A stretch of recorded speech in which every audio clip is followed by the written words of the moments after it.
হাজার হাজার বছর উলঙ্গ হয়ে আল্লাহর সামনে দাঁড়িয়ে থাকতে হবে।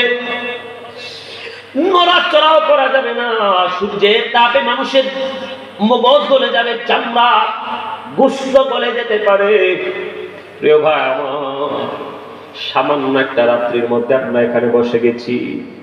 যে মহান আল্লাহ রাব্বুল আলামিন আমাদেরকে এখানে বসার তৌফিক দিয়েছেন, ওলামায়ে কেরামদের সুহবতে বসার তৌফিক দিয়েছেন, আলেমদের চেহারা দেখে দেখে সগীরা গুনাহ মাফ করানোর তৌফিক দিয়েছেন, যে মহান আল্লাহ রাব্বুল আলামিন এই রাত্রি এই সময়টাকে দ্বীনের কাজে আমাদেরকে ব্যয় করার তৌফিক দিয়েছেন, সে মহান রবের দরবারে, সে মহান আল্লাহ পাকের দরবারে অন্তরের অন্তঃস্থল থেকে আকাশ ও বাতাসকে ভারী করে উঁচু আওয়াজে বলেন আলহামদুলিল্লাহ।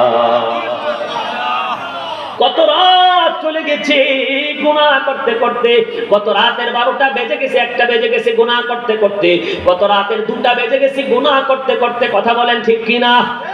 প্রিয় ভাই আমার, বাবা জানেরা, যে মহান আল্লাহ আজকের এই রাত্রিটা আমাদেরকে কাজে লাগিয়েছেন দ্বীনের কথাগুলো বলার, আল্লাহ পাকের ওলিদের মজলিসে বসার, আল্লাহ ওয়ালা নবীর ওয়ারিসদের সঙ্গে বসার যে মহান আল্লাহ আমাদেরকে তৌফিক দান করেছেন। আবার যে মহান আল্লাহ রাব্বুল আলামিন আমাদেরকে হসপিটালের বেডে রাখেন নাই, যে মহান আল্লাহ রাব্বুল আলামিন আমাদেরকে বিকলাঙ্গ করেন নাই, যে মহান আল্লাহ রাব্বুল আলামিন সুস্থতার জিন্দেগি দিয়ে এই আন্দুবানে হাসানিয়া দরবার শরীফের আল্লাহর ওলির কদমে আসার আমাদের তৌফিক দান করেছেন। এই জন্য আরো একবার উচ্চ কণ্ঠে বলি আলহামদুলিল্লাহ। অসংখ্য গণিত দরুদ ও সালাম আল্লাহর প্রিয় নবী, নূর নবী, অদৃশ্যের খবরদাতা নবী হযরত মুহাম্মদ মুজতাবা আহমদ মুস্তাফা সাল্লাল্লাহু তাআলা আলাইহি ওয়া আলিহি ওয়া সাল্লামের উপর উচ্চ কণ্ঠে সকলে পড়ি আমিন। প্রিয় ভাইরা, মা বাবা জানেরা, একটু যদি খেয়াল করি, চিন্তা করি, তাহলে বুঝতে পারবো আমরা আমাদের নফসের উপর এমন এমন জুলুম অত্যাচার করেছি, এমন এমন বড় বড় গুনাহ আমরা করেছি, যেই গুনাহের খবর আমার বিবি হয়তো জানে না, যেই গুনার খবর আমার সন্তান হয়তো জানে না, যেই গুনার খবর আমার ক্লাসমেট হয়তো জানে না, যেই গুনার খবর আমার এলাকাবাসী, আমার প্রতিবেশী হয়তো কেউ জানে না, এমন গুনাহ আমি করেছি। ঠিক কিনা? বলেন ঠিক কিনা? একটু চিন্তা করে দেখেন, যে মহান আল্লাহ রাব্বুল আলামিন এই বড় বড় গুনাহগুলোকে গোপন করে আমাদেরকে সসম্মানে ইজ্জতের সঙ্গে চালাচ্ছেন।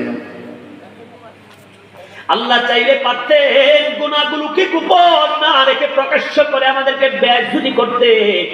বান্দা নামাজ পড়ে না, এরপর আল্লাহ বান্দার রিজিকটা কেড়ে নেয় না।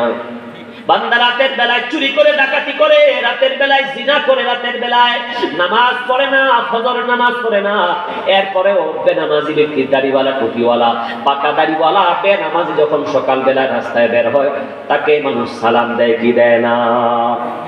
অনেক ব্যবসায়ী আছে যারা ফজরের নামাজ পড়ে না, তাদের দোকানে বেচা কিনা কি আল্লাহ বন্ধ করে দিয়েছেন নাকি?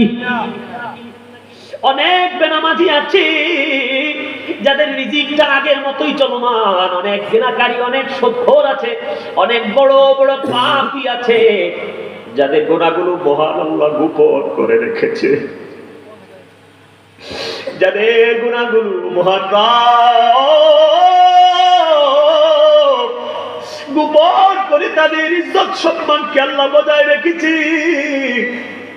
ও বন্ধু, ও আমার ভাইরা, ও আমার যুবকের দল, ও আমার মায়েরা, আমার এই আঞ্জুমানে হাসানিয়া দরবার শরীফের ভক্তবৃন্দরা, খেয়াল করেন, খেয়াল করেন যে মহান আল্লাহ রাব্বুল আলামিন আমাদের গুনাহগুলোকে গোপন করে রেখেছেন, আমাদেরকে রিজিক দিচ্ছেন, আমাদেরকে ফ্রি অক্সিজেনের ব্যবস্থা করেছেন। আমার ভাইরা, ও বন্ধু আমার, একটা কথা আমার সঙ্গে একটু বলার চেষ্টা করেন। পানি খাইতে পয়সা লাগে? বলেন। টিউবওয়েল চাপ দিলে পানি আসে কি আসে না? সূর্যের আলোর জন্য আল্লাহ কি কোনো পয়সা চায়? কথা বলেন। বাতাসের জন্য আল্লাহ কি কোনো পয়সা চায়? অক্সিজেনের জন্য কোনো আল্লাহ পয়সা চায়? আরে আওয়াজ করে বলেন চায়? কোন বেনামাজির জন্য কি আল্লাহ অক্সিজেন বন্ধ করেছে নাকি? আওয়াজ করে বলেন।